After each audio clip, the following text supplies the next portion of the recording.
Hola, ¿qué tal, Dominicana? Muchas gracias por permitirnos llegar a ustedes nuevamente a través de Así las Cosas, espacio que tiene como propósito traer las principales voces de nuestro país en diferentes temas, de forma tal podamos construir una ciudadanía más empoderada, más consciente. Nuestra República Dominicana cuenta con una rica diversidad en recursos naturales. En ellos convergen la historia natural y humana de nuestra isla. El Estado dominicano, en distintos esfuerzos para garantizar la conservación de la biodiversidad y la sostenibilidad de nuestros ecosistemas, establece la protección bajo la categoría de parques nacionales a diversos territorios en las que no se autoriza en ellos ninguna explotación de recursos naturales, a excepción de ciertas prácticas agrícolas parecidas a las naturales. Sin embargo, la realidad es muy distinta y distante, vulnerando derechos medioambientales que consagra la propia Constitución Dominicana cuando versa sobre el derecho al uso y goce sostenible de los recursos naturales, habitar en un ambiente sano, ecológicamente equilibrado y adecuado para el desarrollo y preservación de las distintas formas de vida, del paisaje y de la naturaleza. Esta noche, en Así las Cosas, vamos a conocer opiniones expertas de nuestros invitados e invitadas. Vamos a consultar a la ciudadanía y, por supuesto, la experiencia de quienes desde el activismo medioambiental han sido parte importante de este tema. Así las Cosas, conversamos sobre medio ambiente y recursos naturales. Acompáñenme.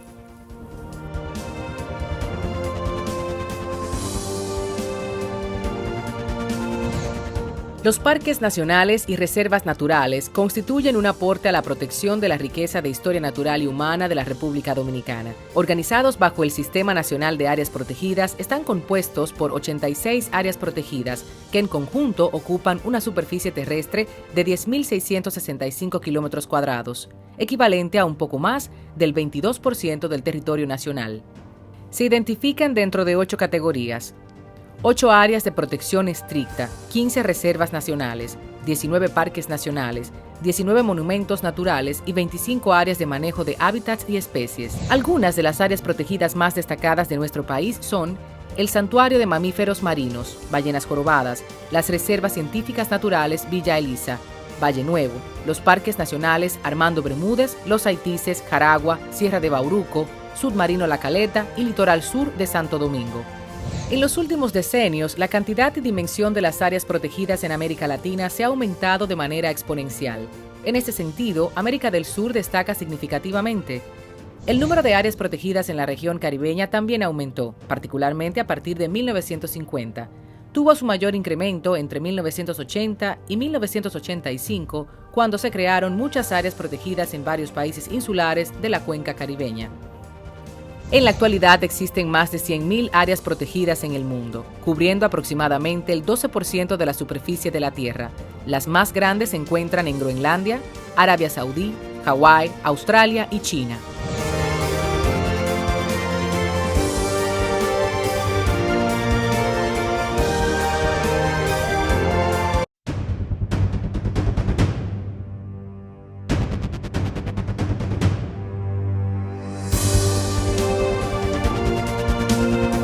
Los derechos medioambientales no tienen fronteras, es un derecho humano, derechos de tercera generación o derecho de los pueblos.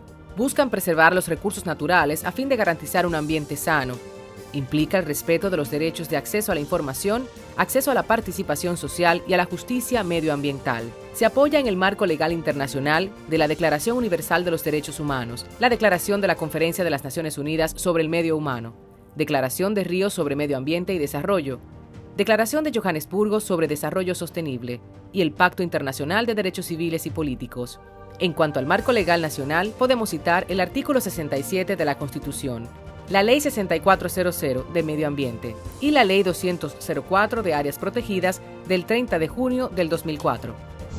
Iniciamos esta conversación junto a la licenciada Gina Rosario, quien es abogada, magíster en Relaciones Internacionales y catedrática de Derecho Medioambiental en la Universidad Federico Enríquez y Carvajal, que viene ahora a desmenuzar, para empezar, Todo eso que escuchábamos en la cápsula de inicio de este espacio, el marco jurídico en materia ambiental que rige la República Dominicana, los pactos internacionales, la Constitución, la ley ambiental de áreas protegidas, hasta la ley minera de 1970, que le preguntaba yo a Gina, oye, y todavía nadie ha impulsado una reforma en ese sentido. Cuéntanos, ayúdanos a entender.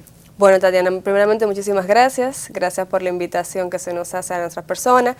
El medio ambiente es un tema que está muy en boga. En las últimas décadas lo que es el aspecto ambiental ha tomado una prioridad inmensa, no solamente en el contexto dominicano, sino también en el contexto internacional per se.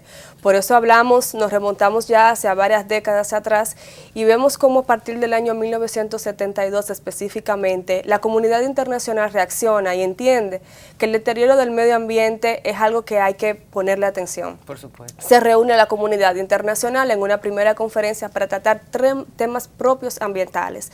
La conferencia sobre medio humano, ambiente y medio humano, celebrada en Estocolmo, donde se establece, diría yo, del aspecto personal, las primeras pautas, los primeros lineamientos para poder atender el tema ambiental. Luego viene la conferencia de Río en el año 1992, donde República Dominicana, hay que hacer el paréntesis, ha participado desde el año 1972. República Dominicana ha estado constante en la participación activa en este tipo de conferencias. En el 92 ya introducimos introducimos como comunidad internacional el concepto de desarrollo sostenible, un concepto que ahora mismo los países en vía de desarrollo están trabajando fuertemente. República Dominicana también tuvo parte. Luego nos vamos al año 2002, Johannesburgo, Sudáfrica. Vemos la Cumbre Mundial de Desarrollo Sostenible. Ya abordamos el componente ambiental desde el punto de vista íntegro, desde el punto de vista holístico. 2012 vemos la conferencia de Río, más 20 años después del 92, ¿qué hemos hecho como comunidad internacional para proteger el medio ambiente? ¿Qué pasos hemos dado? ¿Cuáles son las debilidades que hemos identificado?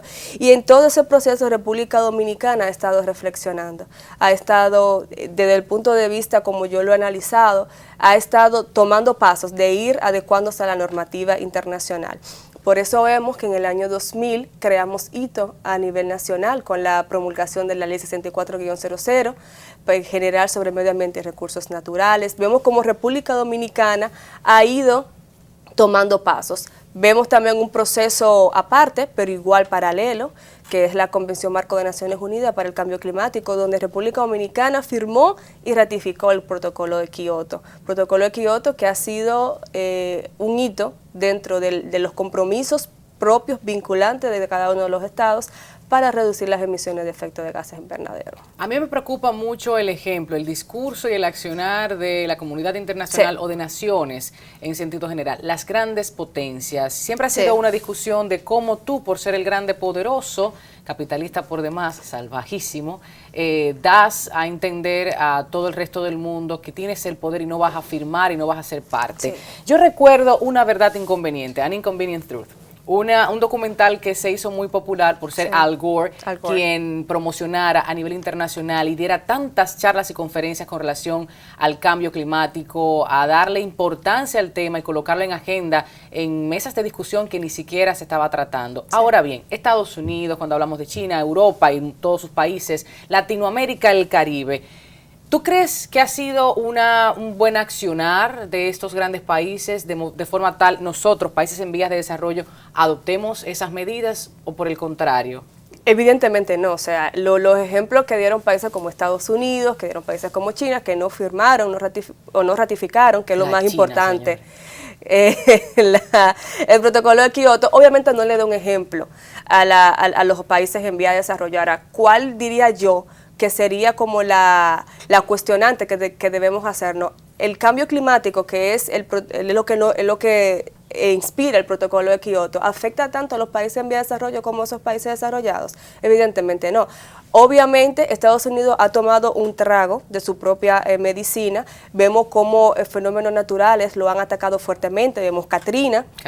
Vemos Katrina devastó totalmente a New Orleans y eso de alguna manera u otra se conjuga con lo que es la reducción de emisiones, cómo cada año los mares van creciendo, cómo los fenómenos naturales se van incrementando Y obviamente un país como Estados Unidos ha sufrido mucho de esa, digo yo, falta de compromiso. Ahora bien, la realidad de un país desarrollado como el China o los Estados Unidos no es la misma que un país en desarrollo como República Dominicana, por ejemplo.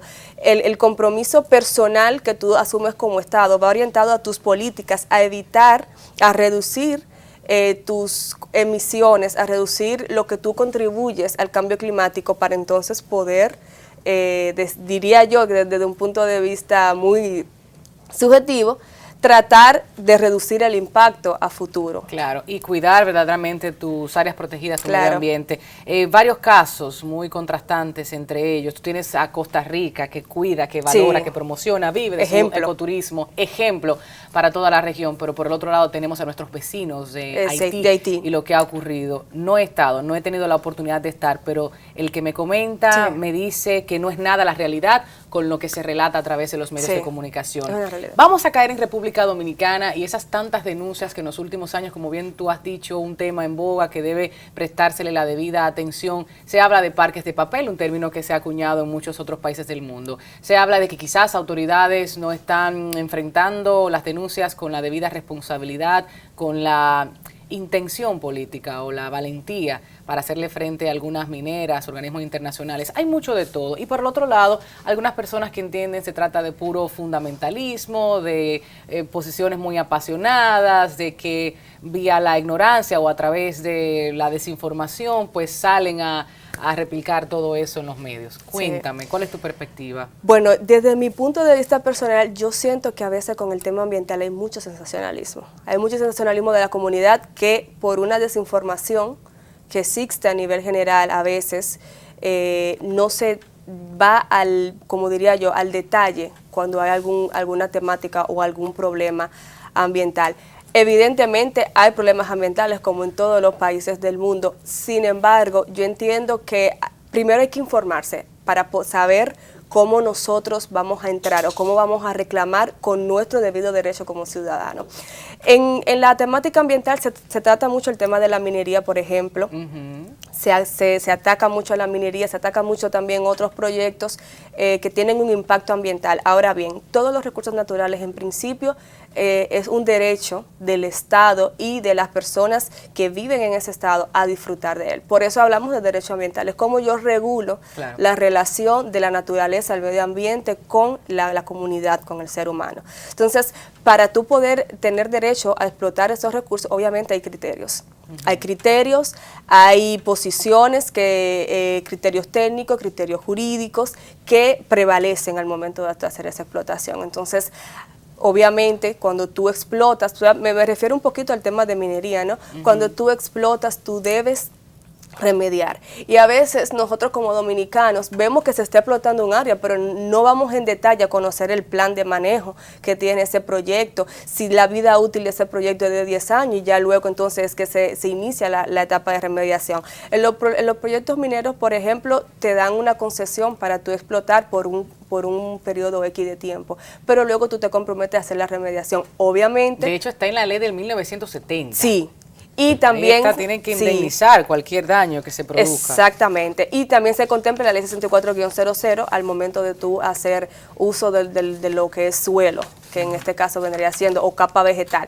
Entonces, cuando pasamos por el área, decimos, wow, pero esto está totalmente devastado, pero no vamos más a fondo y ver que ese proyecto contempla que se ha comprometido a realizar una remediación post proyecto, post pase operación. Entonces no es la ley y su contenido, es el cumplimiento. Y quienes finalmente son los destinatarios de esos recursos económicos producto de la extracción. Al final sí. Creo que ahí estuvo la discusión mayor en República Dominicana. Bueno, yo no estoy de acuerdo con que se explote nada porque ese dinero no lo ve el pueblo. Eso decían en la colectividad. Sí, al final yo entiendo que es cuestión de cumplimiento. Nosotros tenemos ahora mismo como país tenemos un cuerpo jurídico en materia ambiental que no lo tienen otros países. Cuando tú haces el análisis de la región, hay muchos países, incluso del Caribe, que no cuentan con normativas tan avanzadas como la tenemos nosotros. La ley 64-00 es una ley totalmente amplia, que norma todos los aspectos, diría yo, que componen el medio ambiente en su totalidad. Ahora, también hay que ver la cuestión del cumplimiento, de cómo el proyecto se circunscribe. Y ya obviamente ahí entra la parte gerencial, tanto del Estado como ente regulador de los recursos naturales y también del proyecto, del compromiso que asume para poder operar ese proyecto ambientalmente sostenible. Y nosotros como ciudadanos, por eso hay que leer, Sí. empoderarse, participar y estar en la Sí. discusión constantemente. Gina, ¿me permites conectar en este momento? Nos vamos a Constanza porque tenemos la participación de Frarman García. Frarman García es un periodista, es un amigo colaborador. Recuerdo hace unos años en otro espacio de televisión, bueno, junto a él, cuando los incendios en Constanza, ahí estuvimos en varios problemas y videos, captura de fotografías, porque las autoridades en ese momento denegaban estas informaciones. Bueno, periodista, miembro del Consejo Ambiental Constanza y SOS Ambiente RD. ¿Cómo está la situación actualmente en Constanza? Cuéntame, Frarman, nuestros parques, áreas protegidas, tú que estás constantemente inmerso en estos movimientos y en este activismo ambiental. Sí, gracias, Tatiana. Con relación a la situación medioambiental del municipio de Constanza, a través del Consejo Ambiental de Constanza y también de SOS Ambiente RD, seguimos luchando, no hemos desmayado en nuestro propósito por defender nuestro medio ambiente, porque es lo que nos garantiza la vida como seres humanos. Han habido nuevas invasiones en algunas áreas protegidas que ya la hemos denunciado de manera responsable ante el Ministerio de Medio Ambiente, insistiendo también en que tomen las medidas de lugares. El Consejo Ambiental de Constanza ha logrado también que el Ministerio de Medio Ambiente se involucre en una jornada amplia para identificar los daños detectados en los diferentes bosques de nuestro pueblo y en las áreas protegidas, sobre todo aquellas donde son de zonas hídricas altamente importantes y que merecen una atención especial del Ministerio de Medio Ambiente y del gobierno dominicano. ¿Qué denuncias importantes ha hecho SOS Ambiente RD? Y dime si esas denuncias han sido escuchadas. El grupo SOS Ambiente RD inició una campaña ilustrativa denominada Parques de Papel. Allí presentábamos las condiciones de nuestros parques nacionales. Se hizo con el Parque Nacional Sierra de Bauruco y se hizo con el Parque Nacional Valle Nuevo una primera parte. En ella, en esta campaña, la motivación especial es mostrarle al país las condiciones de nuestros parques nacionales, que en un papel, en una ley te dice que un parque nacional es nombrado como tal porque cumple con tales propósitos y que debe también respetarse mediante la ley 6400 y un sinnúmero también de convenios internacionales, pero que en la práctica, en la realidad, es todo lo contrario.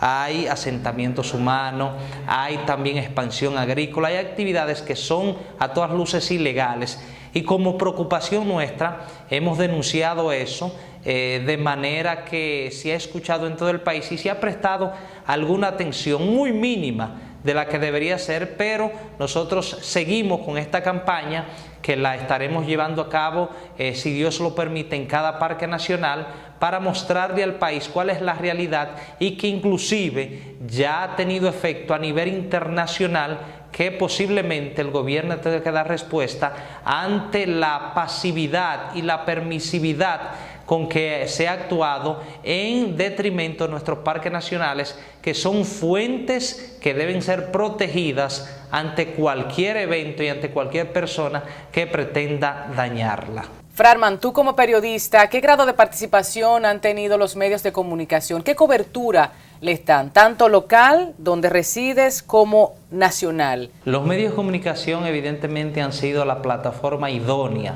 para impulsar este trabajo, para impulsar también este propósito que tenemos nosotros como grupo y que debe tener la sociedad. Aquí en Constanza es tema obligatorio en diferentes programas de televisión y de radio, incluso en conversaciones con la comunidad, también la población muy preocupada por la expansión agrícola en áreas protegidas, porque se ha ido disminuyendo el caudal de agua, y eso ha despertado la voluntad y el interés de hacerse parte, de enfrentar este problema y buscar soluciones viables. A nivel nacional, la participación que hemos tenido en diferentes medios de comunicación, el apoyo ha sido grandísimo, importante, determinante también para llamar la atención de las autoridades E incluso cuando hay un tema que nosotros ya ponemos en la agenda, los medios de inmediato están convocándonos, están pidiéndonos informaciones, están pidiendo que visitemos a esos medios para ello darle fortaleza, para afianzar el tema y para que este también se convierta en un tema de interés nacional, porque eso sí podemos decir, los medios han dado un apoyo irrestricto al tema medioambiental, a nosotros como grupo, y eso nos satisface de sobremanera que ellos también tengan el interés y la voluntad de buscar soluciones al tan agravado problema del medio ambiente, que ahora mismo nuestro principal enfoque es el tema agua, que no debemos dejar morir bajo ningún concepto por la escasez que ha vivido nuestro país en los últimos meses. Muchas gracias, Frarman García, desde Constanza, un colaborador de siempre. Y con esta participación, Gina, tú te quedas con nosotros aquí en el estudio para que seas parte de las próximas mesas. Después de la publicidad, seguimos conversando otros aspectos, estudios, explotación, exploración, cómo anda el mapa en República Dominicana, qué podemos hacer, y nosotros, ciudadanos y ciudadanas, el nivel de compromiso, la cuota de participación en todo el tema. Quédese.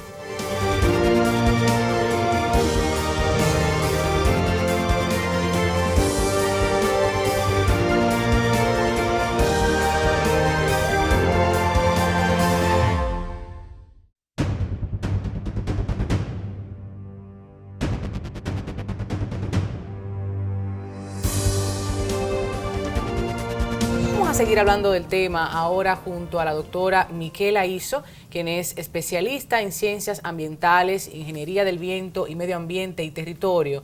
Desde el 2006 ella colabora con el programa de pequeños subsidios, el PPS-SGP del Fondo Mundial para el Medio Ambiente, y acompañando también los procesos de desarrollo local con enfoque comunitario participativo, especialmente en el área de las energías renovables, donde tuvimos la oportunidad de conocerla en Jarabacoa, ya iba a decir Jaragua, viste que estoy con los parques, y la verdad que fue un encuentro maravilloso. De igual forma se queda en la mesa Gina Rosario, quien ustedes conocieron anteriormente, y ampliamos ahora la conversación. Bienvenida, Miquela, gracias por estar en Así las Cosas. Muchísimas gracias y muchas gracias por invitarme. Hablábamos de ese sensacionalismo en los medios de comunicación. Yo quedé impactada por algunas de tus palabras hace más de 3 años en ese encuentro en Angostura, donde mostrabas un mapa de los permisos de exploración y de explotación. Yo, con tanta información que estabas en ese momento compartiendo, no entendía. Imagino que en sentido general el dominicano, la dominicana, no conoce, no sabe en qué está en materia ambiental, qué empresas, cómo se conceden estos permisos. Solamente la voz de alarma cuando hay un incendio, cuando hay un grupo ambientalista que está haciendo una marcha o va al Congreso con niños y banderitas o lo que sea. Y estas cosas pasan, pero necesitamos información. ¿Cómo nos encuentra República Dominicana en materia ambiental en este año, Miquela? Bueno, en términos ambientales hay que decir que nosotros contamos con un buen marco legal, o sea, hay buenas bases legales. Lo que sí todavía hace falta es una mayor coherencia en la aplicación de este marco legal para que esa política de preservación ambiental y en general de gestión del territorio pueda traducirse en acciones concretas que efectivamente hagan que nuestro territorio, que se caracteriza por elevadísima biodiversidad, grandísima biodiversidad. Gracias a Dios. Gracias a Dios por nuestra posición geográfica, condiciones orográficas y de exposición particular, para que ese territorio pueda efectivamente ser conservado y a la vez, digamos, aprovechado de la manera más oportuna y sostenible. Es la voluntad política para que se cumpla la ley. Todo el marco que bien decía Gina existe y es eficiente. Sí, es una voluntad política, pero es también una necesidad de una participación ciudadana para que se cumpla ese marco legal. O sea, se necesita una mayor apropiación del territorio de parte de la población. Bueno, decían ellos, por ejemplo, en uno de los videos que produjo el grupo Jaragua, con esto de parques de papel, la gente cree que esto cae del cielo, que esto es Dios, que no se va a acabar nunca. La falta de conciencia está muy ligado a la falta de educación de calidad, que incluya también derechos ambientales en sentido general. Pero cuéntame del mapa. ¿Cómo está el mapa en las concesiones, la exploración, la explotación? Mira, respecto a hace 2 o 3 años, cuando tuvimos el encuentro, hay una mayor atención. O sea, de hecho, bueno, si uno se conecta con el sitio web del Ministerio de Energía y Minas, al nuevo mapa de concesiones mineras han sobrepuesto los límites de las áreas protegidas, como para demostrar una mayor coherencia. El hecho es que todavía hay un porcentaje de áreas protegidas que queda concesionado, si no propiamente para explotación, pero sí para exploración. Entonces, siempre, digamos, queda un desafío el asunto de una mayor coherencia en la destinación de uso del territorio. Y sobre todo, cuando hablamos de concesiones mineras, yo creo que debería mejorarse aún más el involucramiento y la participación ciudadana para establecer cuáles son los bienes que estamos dispuestos a concesionar. O sea, hay sobre todo acuíferos importantes para los cuales es importante tomar en cuenta la necesidad de una conservación y una preservación que vaya más allá del interés económico que pueda estar en los recursos mineros establecidos, existentes en estos acuíferos. Que era parte de lo que conversaba con Gina antes de iniciar esta conversación para la televisión. Anoche yo me sorprendía, 1970, la ley y cómo Industria y Comercio tenía en ese momento la potestad, luego tú tienes ahí el Ministerio de Medio Ambiente, tú tienes ahora algunas regulaciones, pero en este caso la visión era puramente económica. Sí. Era lo que pasaba en esa década, en el mundo completo, incluye República Dominicana, y luego tienes todo el marco actual. ¿Cómo es el asunto de la intervención, la injerencia de cada una de estas instituciones? Hablamos del Ministerio de Medio Ambiente, hablamos de Energía y Minas y las demás. O sea, cuéntame, ¿cómo convergen allí? Trabajamos, se trabajan esos proyectos, yo diría, lo llamaría una coordinación institucional. Para que esos proyectos puedan operar, deben tener permisos. Ya cada institución tiene su terminología específica, pero en términos generales son permisos. Energía y Minas tengo un permiso para la exploración o explotación. Medio ambiente, ¿qué ve medio ambiente? Yo veo la parte ambiental del proyecto. El impacto ambiental es un recurso natural directo, o sea, no es algo que es un recurso natural directo, lo que va a ser explotado, lo que va a ser utilizado, y por tanto, entonces medio ambiente ve lo que es la parte del impacto ambiental que podría tener esa explotación o esa extracción de material en caso de que lo fuera, y obviamente debe tener las aprobaciones propias locales, o sea, dependiendo del tipo de proyecto que sea también. Si estamos hablando de un proyecto minero o cualquier otro proyecto, por lo regular también existe lo que es las autorizaciones locales que la otorgan los ayuntamientos en este caso. Ayuntamiento, pero ese ayuntamiento o las alcaldías tienen el consenso, hacen esas vistas con la comunidad, o sea, esto se da. Tú que estás frecuentemente hablando con la gente allí en cada pueblo, ¿cuál es la realidad? Porque las alcaldías son las autoridades. Sí, las alcaldías son Pero entonces la gente que se supone debe ser consultada para ello. Sí, lo que pasa es que, o sea, muchas veces se cumple formalmente con los requisitos de ley,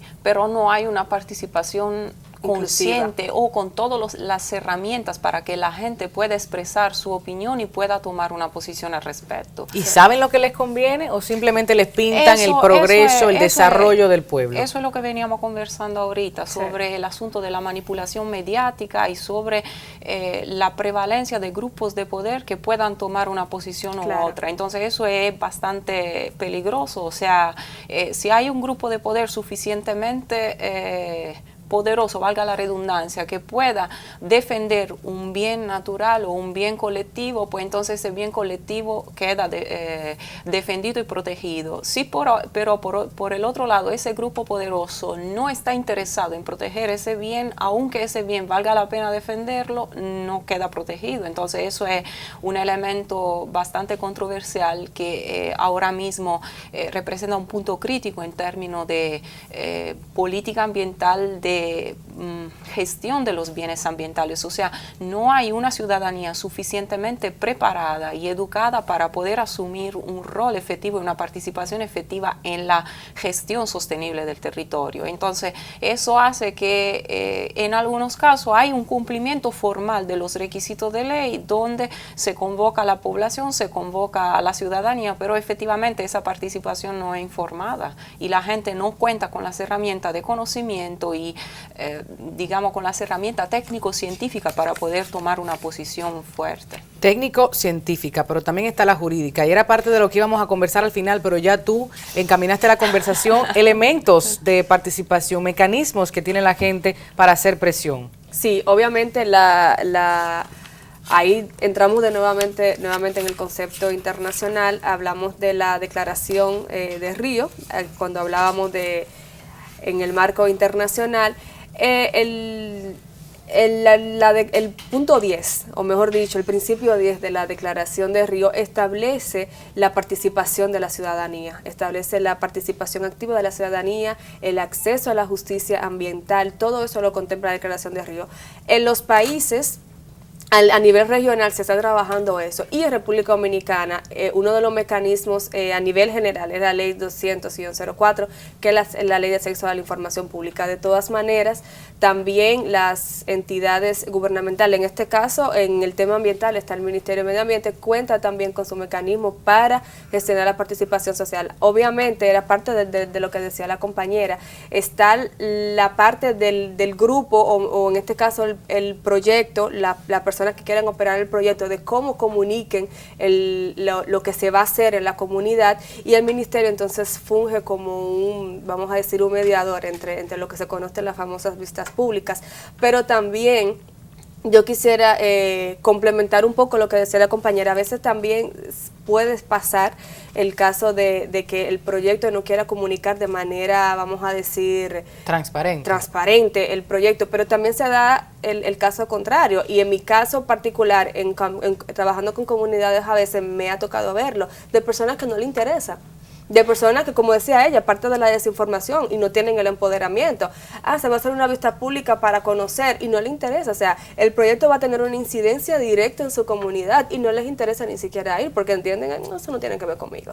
Entonces también yo entiendo que es parte de las dos, de a veces la falta de comunicación, pero también la falta de empoderamiento de las comunidades al momento de darse este tipo de situaciones. Esto tiene que ver muchísimo con la garantía de, inclusive, derechos fundamentales. Claro. La gente con hambre, que tiene que salir a trabajar, que tiene que cuidar a los muchachos, que está ahí en su ranchito haciendo lo que puede, no se va a interesar. No tiene la educación, no tiene la conciencia. Si algo hemos querido en este año de así las cosas es llevar poco a poco. Estamos muy conscientes de que más pudiéramos incidir en una clase media con ciertas herramientas tecnológicas, académicas, de discusión para llevar estos temas a la agenda nacional. Pero estamos muy conscientes de esas debilidades. Inclusive al salir a la calle a preguntarle para que participen, para que indaguen, para que denuncien, la gente no se acerca, entonces es muy difícil. Pero en sentido amplio, Gina, tenemos a través de las oficinas de libre acceso a la información pública, Ministerio de Medio Ambiente y Recursos Naturales, Servicio Nacional de Protección Ambiental, la Policía Ambiental,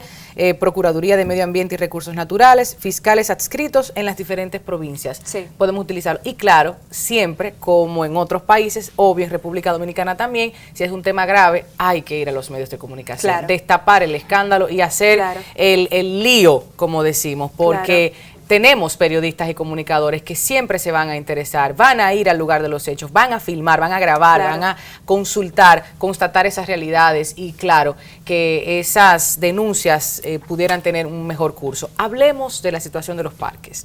Cuéntame de los mejores, de los peores, cómo nos encuentra República Dominicana en materia ambiental y los parques y áreas protegidas. Mira, hay algunos parques que se destacan por su calidad, algunos por sus características propias, o sea, por características naturales, ambientales que favorecen la protección.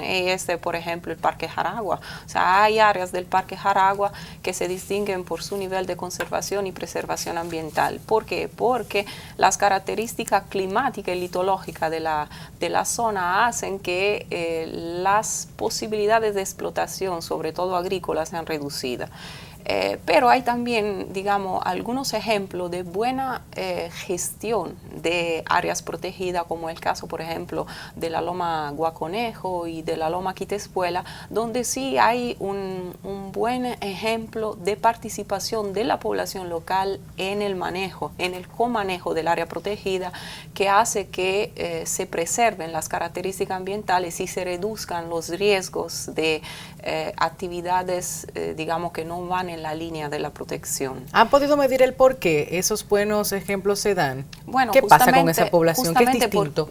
porque hay la posibilidad de sacar provecho de la protección ambiental. Por ejemplo, en el caso de la Loma Quitespuela, hay ya actividades ecoturísticas establecidas, como en el caso, por ejemplo, del Rancho Don Lulú, que ya tiene años funcionando, y la población local, en el caso específico, las familias de la comunidad del Cadillar, están sacando provecho económico de la protección ambiental. Entonces, a las comunidades locales, en ese caso, resulta más conveniente proteger que no aprovechar para otro uso, entonces tumbar árboles o establecer, por ejemplo, conuquismo, que es una plaga para muchos otros parques, como el caso de la Sierra de Neiva.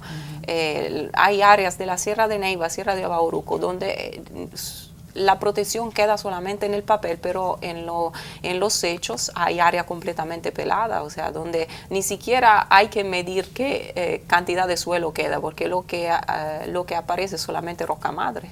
Y entonces con tantas denuncias...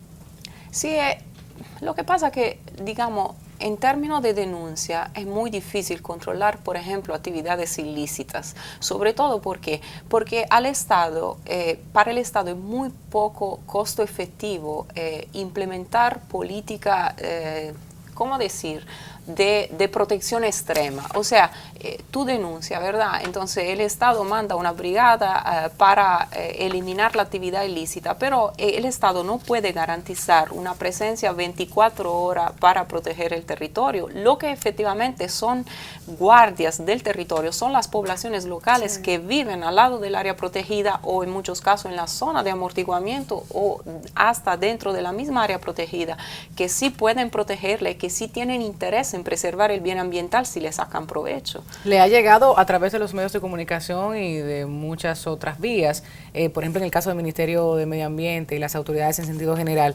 conocemos, bueno, aparte del caso maravilloso de Bahía Las Águilas, que ya está ahí resuelto, pero conocemos otros casos que pudiéramos decir positivos, se logró, se denunció y la gente fue responsabilizada e indemnizada, ¿no? Yo no te podía dar el dato de lo que es a través de denuncias, pero sí, como comentábamos fuera de cámaras, el caso de los parques humedales de Los Ama es un área que fue recuperada por el Ministerio de Medio Ambiente, y esa área ahora mismo, cuando te decía fuera de cámara, cuando tú piensas en el Los Ama, la primera palabra que te llega es contaminación. Rechazo. Contaminación, rechazo, no.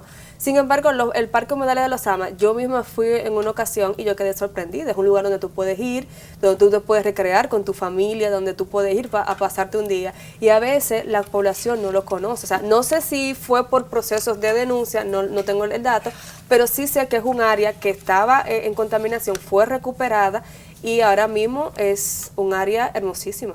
Bueno, otros ejemplos positivos también en el J. Armando Bermúdez, o sea, en la zona, digamos, de amortiguamiento, y parte de la cuenca del río Arroyo Frío cae en el territorio del parque. Allá hubo un problema de una tumba de árboles llevada a cabo por una persona adinerada, y la comunidad de Arroyo Frío trabajó de manera de la mano con medio ambiente para, digamos, poner en las reglas a la persona, además porque la comunidad se está aprovechando de las aguas del río para la generación microhidroeléctrica que le da luz a más de 200 familias. Entonces estos son ejemplos positivos que definitivamente hay que replicar y hay que llevar a aquellas áreas que sí están sufriendo y que sí representan un elemento crítico, o sea, que están dentro de, entran en ese 22% de área protegida del país, pero que efectivamente no tienen el territorio protegido. Cuando cada vez más países destinan más territorio a ser protegido. Estoy escuchándote con atención, Miquela, y digo, bueno, se está hablando aquí de un provecho, y como tengo un provecho protegido, cuido a regañadientes mi beneficio y el beneficio colectivo en el caso de la comunidad y las hidroeléctricas. Pero más allá, ese amor por la tierra, ese amor por lo nuestro, que ojalá veamos pronto la conciencia colectiva de que es así. Más un país como este, no somos Alemania, no somos un país industrializado, tenemos que proteger nuestros bosques, nuestras playas, nuestra biodiversidad. Vivimos de los recursos. Ciertamente. Después de la publicidad hablamos de otros casos. Quédese, estás conversando en Así las Cosas. Gina, Miquela se queda.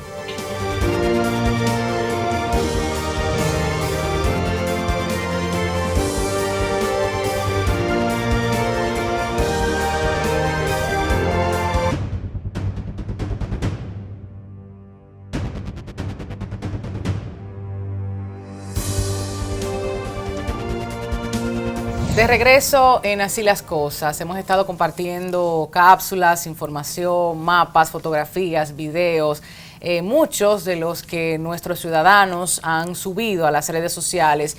En algunos casos se han convertido virales, algunos de ellos tienen fundamento técnico, jurídico, otros producto del apasionamiento y del desborde cuando vemos una situación que no entendemos, pero amamos la naturaleza, amamos nuestro país y respondemos de manera apasionada. Pues fíjense, nuestros amigos Carlina Durán Chinosín, que han sido activistas en diferentes temas en República Dominicana, han estado publicando a través del Instagram, del Twitter, el Facebook, los diferentes grupos que vemos en pantalla, situaciones que es importante aquí hablar en la mesa. Hablaban de 34 kilómetros cuadrados del Parque Nacional en Bauruco, ¿no?, que han sido deforestados principalmente para fines de agricultura ilegal, como decía Miquela hace un ratito, la destrucción que abarca sobre todo los bosques de hoja ancha, que incluyen bosques nublados.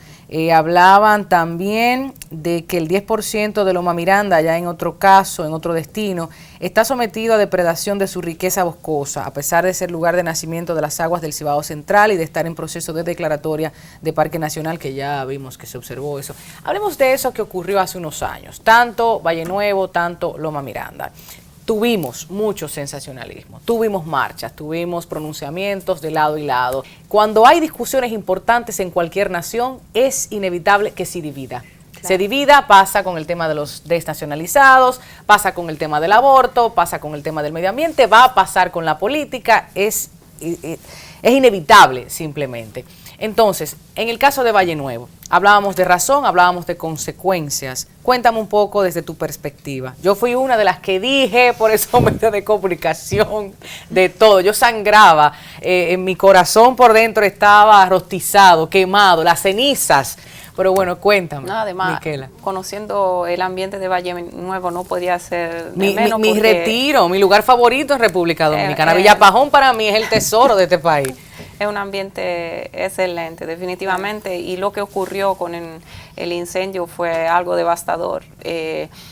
Allá lo que vimos fue, digamos, una expresión de lo que es la vulnerabilidad también de nuestro territorio, porque hay un conjunto de factores que hicieron que el impacto fuera aún mayor de lo que podría esperarse, porque sin entrar en los detalles o en la investigación de las causas que provocaron el incendio ocurrió en un periodo que fue, la verdad, muy, muy delicado, porque el año pasado fue un año extremadamente seco y las precipitaciones fueron muy por debajo de lo normal, porque hubo la incidencia del fenómeno del Niño, que fue uno de los más intensos de las últimas décadas, y además el fenómeno del Niño se presentó después de 2 años, que fueron 2013 y 2014, que tuvieron precipitaciones por debajo de lo normal.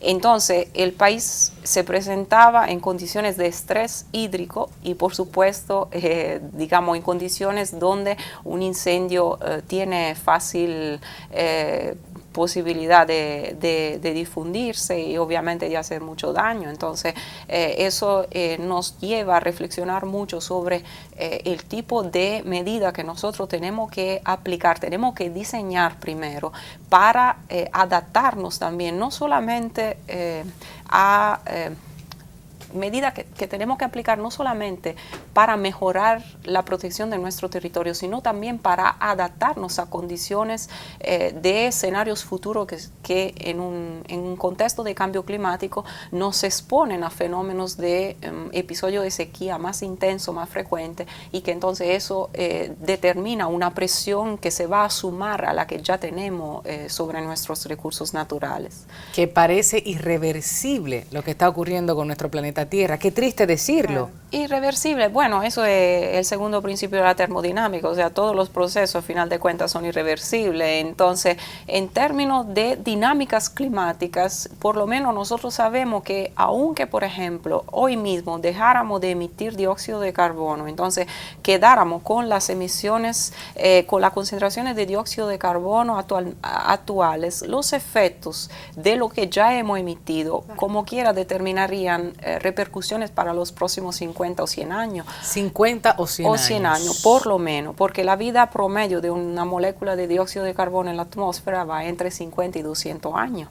Entonces eso quiere decir que todo lo que estamos emitiendo va a seguir generando efectos en los años venideros. Entonces ya eso es un concepto científico demostrado, que el cambio climático, aunque nosotros mitigáramos todo lo que podemos para reducir nuestras emisiones y nuestro impacto sobre el sistema atmosférico, lo que ya hemos emitido va a provocar cambio. Entonces, la dinámica climática atmosférica son tan complejas que obviamente ya hemos modificado ciertos esquemas y ciertos mecanismos naturales, y por lo tanto tenemos que adaptarnos. O sea, tenemos que hablar no solamente de política de mitigación, sino de adaptación, y eso tiene que aplicar también al sistema de áreas protegidas. Claro, ¿está preparada la República Dominicana para toda esa realidad que plantea tristemente, Michelle? Yo quisiera que fuera diferente, pero imagínate, nos golpea ahí, despierta, y tenemos que hacer algo.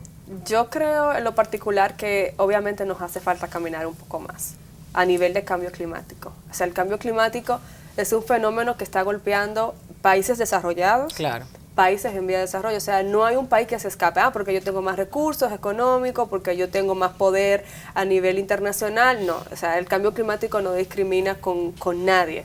Y nosotros primero como un país en vía de desarrollo, y segundo como un estado insular, donde los pequeños estados insulares en desarrollo, donde entra República Dominicana, son de los grupos de países que más van a estar chocados por los efectos del cambio climático, como decía Michela, porque al ser un estado insular, al ser una isla, obviamente los efectos se van a sentir muchísimo más. A nosotros, como decía ella, ya no nos toca tanto mitigar. Obviamente hay que mitigar, porque si no invertimos en mitigación, tanto a nivel nacional como a nivel internacional, se va a ver un caos mucho mayor del que ya existe. Ahora tenemos que invertir en adaptación, porque al final, ¿quiénes son las personas que sienten los efectos? Son las comunidades. Las comunidades, cuando el mar cada día entra por el aumento del nivel del mar, uno de los principales efectos del cambio climático, quienes lo sufren son las comunidades que están en la costa, claro, que ven que sus pertenencias, que algún día van a tener que migrar de ese lugar. Entonces hay que adaptar, hay que invertir en adaptación, y obviamente República Dominicana, al ser un país en vía de desarrollo, nos queda mucho por recorrer. ¿Y qué pasa en el sector turístico entonces con eso que tú apuntas? Porque nuestras costas, nuestros hoteles, nuestro income económico, sí, ¿no? O sea, del sector que tanto aporta. ¿Ha visto esto? ¿Lo ha firmado, lo ha puesto en papel? ¿Hay algún tipo de compromiso, plan de contingencia?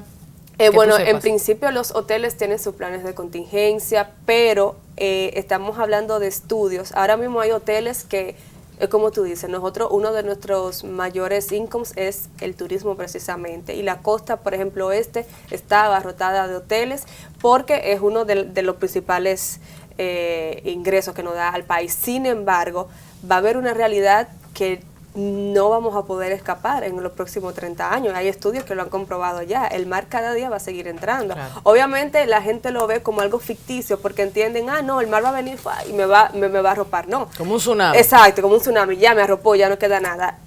Paulatinamente el mar va a ir entrando. Entonces, los hoteles, tanto el sector privado o el sector turístico en específico, como el Estado, deben coordinar medidas específicas para afrontar eso, porque no es algo que va a venir, es algo que viene. Exacto. Ya que entraste en playa, ya casi vamos concluyendo, no quiero que la gente se quede sin la información de lo que nos pertenece.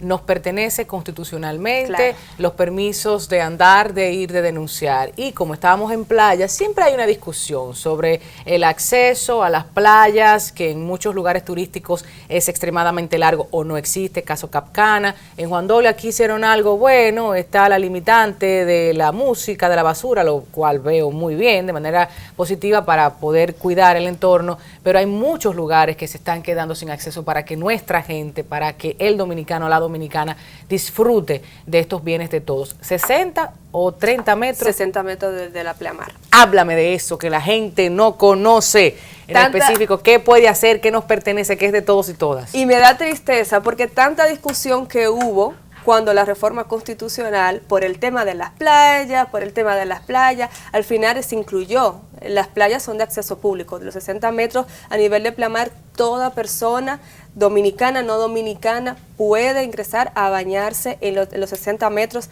de la pleamar. Ahora, ¿cuál es el problema? Y caminar también. Y caminar, claro. Porque está la discusión. A mí me han tratado de detener algunos seguridades. Discúlpeme, caballero, claro, que esto es público. Yo no voy para su hotel, yo voy a caminar por aquí. Ahí voy. El problema, volvemos a lo mismo, Tatiana, el empoderamiento. Hay personas que no lo saben, hay personas que la seguridad del hotel te dice no se puede y se va. No se empodera de decir, no, yo tengo constitucional, mi constitución me dice a mí que yo puedo pasar por ahí. Obviamente también están los hoteles que quieren impedir, pero también yo en lo particular entiendo que a veces está haciendo uso o abuso de poder, de aprovecharse de una población vulnerable que no conoce sus derechos y que te dicen, no, tú no puedes pasar. Claro que tú puedes pasar, la ley te lo permite. Y la persona, mejor dicho, la Constitución, la persona que se le vea vulnerado ese derecho, debe expresarse. Claro. Debe expresarse y debe reclamar lo que le pertenece, porque bastante que se discutió para que eso estuviera ahí. Entonces, cuando se te sea vulnerado, y si nos vamos a parques, a ríos, a montañas, a bosques en sentido general. Sí, claro. ¿Qué tenemos? ¿Qué nos pertenece? ¿A qué se nos puede impedir? ¿A qué tenemos permiso? Bueno, nosotros obviamente en áreas protegidas cada quien tiene derecho de ingresar a protegidas. ¿Hay lugares donde no te dejan acampar? Sí, hay lugares donde no te dejan acampar, verdaderamente, eso es una realidad. Ahora, yo no conozco el dato del nivel nacional, quizás Miquela ahí puede entrar un poquito más, pero a nivel nacional está la ley, o mejor dicho, te permiten por ley. Donde no te permiten, investiga porque no te permiten. A nivel ambiental, yo creo que queda todavía pendiente resolver el problema de la tragedia de los bienes comunes, o sea, porque en términos jurídicos, res comunes omnium, res nullius, o sea, bienes comunes a todos son bienes de nadie, porque no hay un sujeto que materialmente te reclama el derecho de un bien que es compartido, que todo el mundo se puede aprovechar y que todo el mundo quiere sacarle, digamos, algún provecho, reclamar algún interés. Y en segundo lugar, yo creo que el problema ambiental, y eso entra también en el asunto de las áreas protegidas. Todos nosotros tenemos que entrar en el orden de idea que para mantener un medio ambiente que todavía pueda sustentar nuestras actividades, cada uno de nosotros tiene que renunciar a algo. O sea, claro, nosotros en primera persona tenemos que asumir y tomar la conciencia de que tenemos que sacrificar algún nuestro interés para defender el territorio. O sea, tenemos que sacrificar un interés personal para defender y proteger un interés colectivo. Y eso es algo que nos duele en primera persona. Y si nosotros vamos a escarbar un poquito en nuestra vida diaria, nos damos cuenta que todavía nos falta mucho por implementar en nuestro cotidiano para poder hacer más efectiva la política ambiental del Estado. Muchísimas gracias, doctora Miquela Izzo, por estar con nosotros en el programa, y a ti también, licenciada Gina Rosario, mi casi prima, quien estuvo con nosotros en este espacio hablando de medio ambiente y nuestros recursos naturales, la protección a los mismos. Después de la publicidad compartimos otras informaciones de interés. Quédense.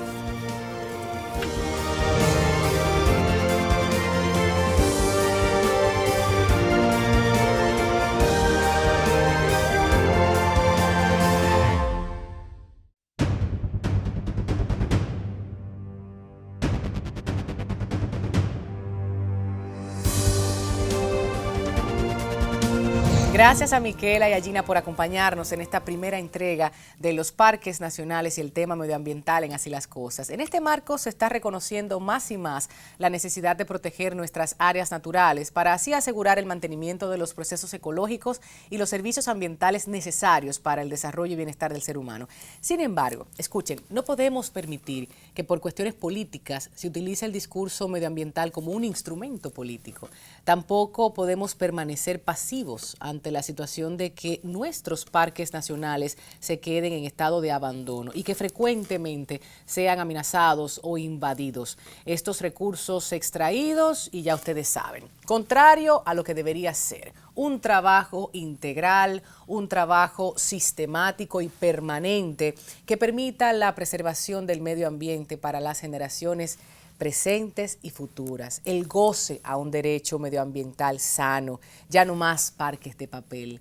De esta manera despedimos nuestro espacio en Así las Cosas y la próxima semana estaremos abordando otros aspectos de interés, sobre todo la conciencia que debemos adquirir todos y todas. ¿Qué medidas podemos implementar? Voces masculinas expertas en distintas áreas nos acompañarán. Hasta la próxima.